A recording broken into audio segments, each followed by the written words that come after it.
E aí galera, belezinha? Lembrando que isso aqui é uma sequência, tá? Então vamos lá.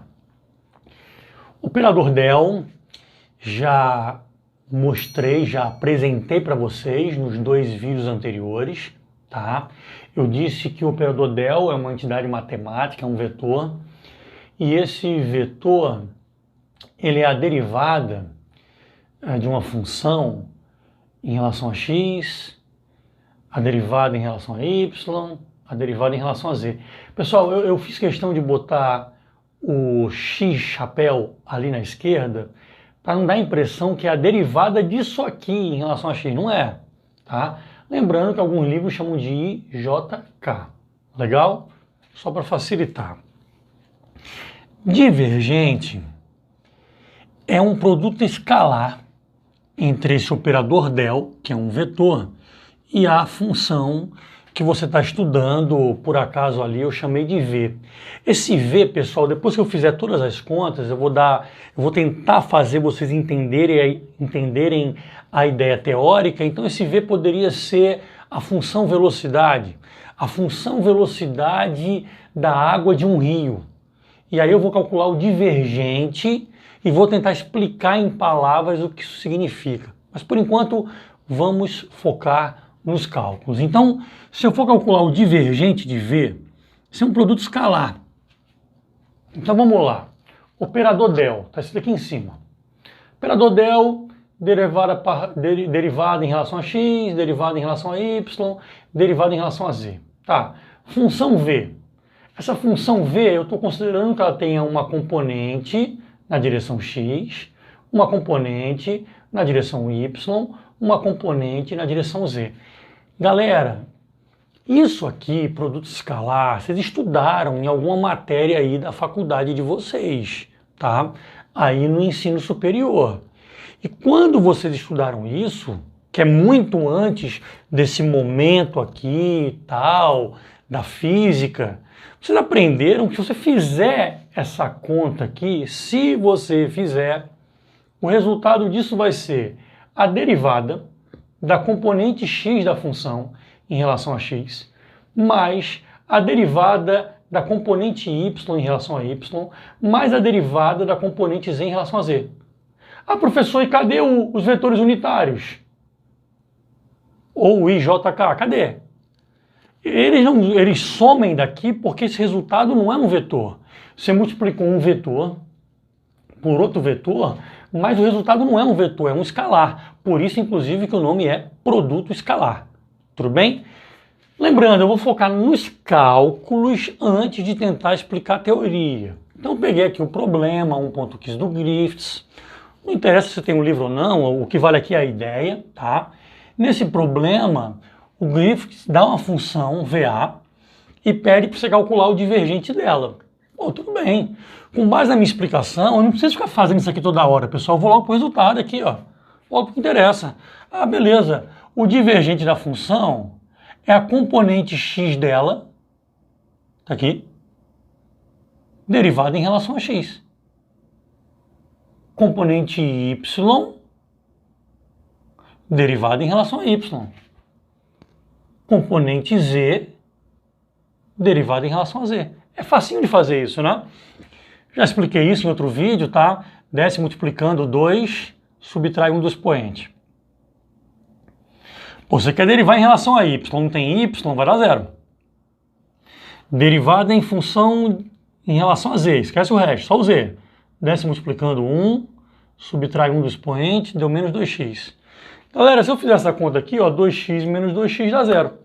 No final de tudo, são três letras, A, B e C. No final de tudo, eu vou discutir com vocês o que significa um divergente zero. Ah, eu tenho um rio, Parará, eu sei que V é a função velocidade da água. O que significa um divergente zero? Daqui a pouquinho, ok?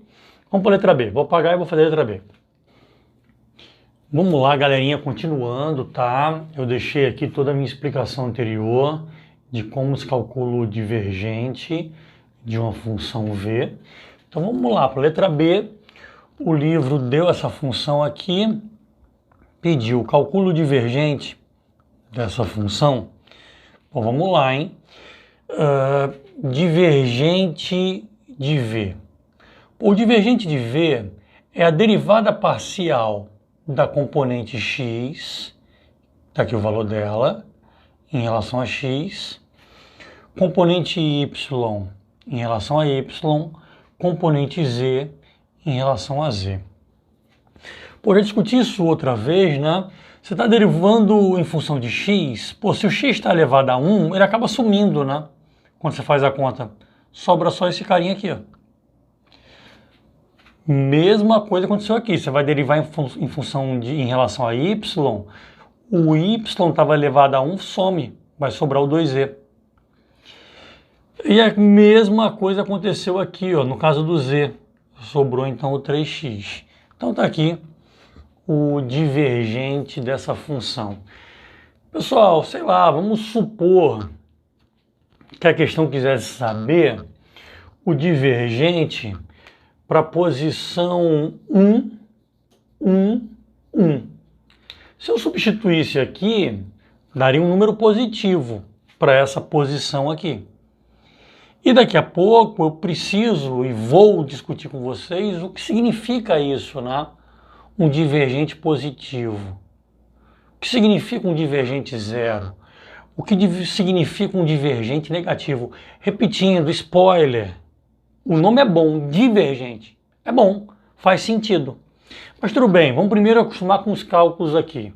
Você tem uma função c qualquer, está aqui ela, o livro deu. Calculo o divergente dela. Pô, derivada da componente x em relação a x, derivada da componente y em relação a y, z em relação a z. Legal. Pô, aqui não tem x, vai dar zero. Beleza. Aqui em relação a y, né? Expoente 1, o y some, sobrou 2x. Aqui não tem y, vai dar zero. Legal. Expoente 1, vai sobrar isso aqui, ó, 2y. Então, coloquei o 2 em evidência. Está aqui o divergente da função VC. Vou apagar aqui de novo e na próxima tela eu vou tentar explicar para vocês o que significa um divergente, tá? Ainda nesse vídeo. Galera, no início aí eu expliquei como se calcula o divergente, tá? E agora eu vou tentar explicar a ideia disso. O divergente mede quanto o vetor brota, ou, eu já tinha falado que o nome é bem escolhido, né? Quanto o vetor diverge.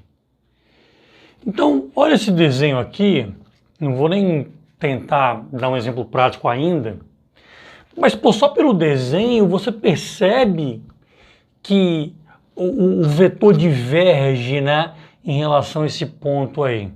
Ou seja, se eu fizesse a conta para essa situação aqui, o divergente é positivo. Você tem uma fonte aí nessa região.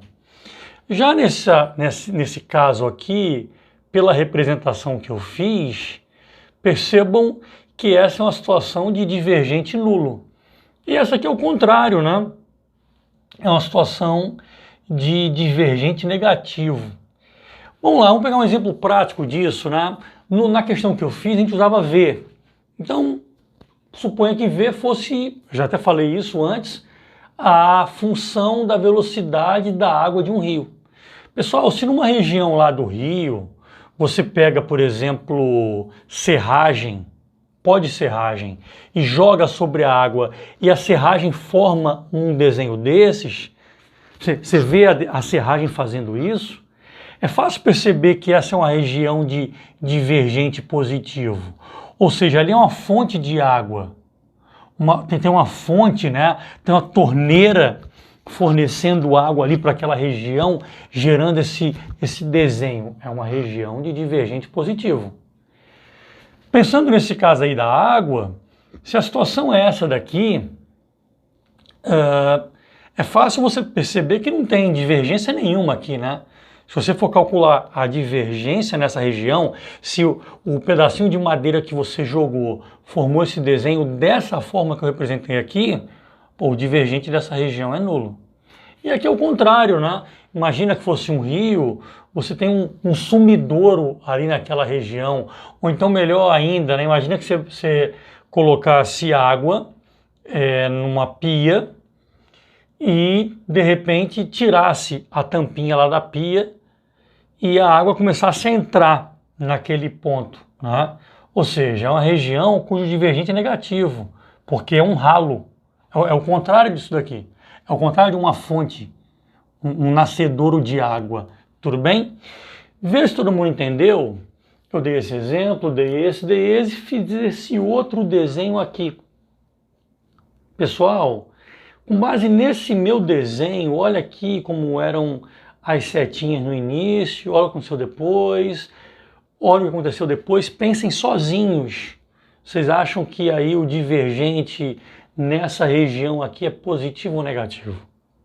A resposta é positivo, muito bem, quem acertou. Galera, eu já falei isso desde sempre, tá? O objetivo dessa sequência de vídeos que eu estou fazendo é eletromagnetismo. Eu vou gravar mais um vídeo explicando o cálculo, como eu fiz aqui, para rotacional, fazendo uma questãozinha de rotacional. Vou tentar depois traduzir a ideia de rotacional, mas não tenho dúvida, depois que eu tiver dado toda a explicação, toda a sequência, gradiente, divergente, rotacional, aí eu vou pegar uma questão de eletromagnetismo. Então, como o meu foco é eletromagnetismo e provavelmente vocês estão assistindo aqui por isso, percebam que isso aqui pode ser uma situação de campo elétrico, né? Um campo elétrico assim, carga positiva, o divergente desse campo aqui seria positivo. Assim como esse campo elétrico aqui, o divergente dele seria negativo. Eu comecei dando um exemplo com água, que talvez seja mais óbvio de você imaginar. Mas a gente tem que chegar em eletromagnetismo, esse é o nosso objetivo no final. Beleza? Valeu, até o próximo vídeo. Beijo no gordo.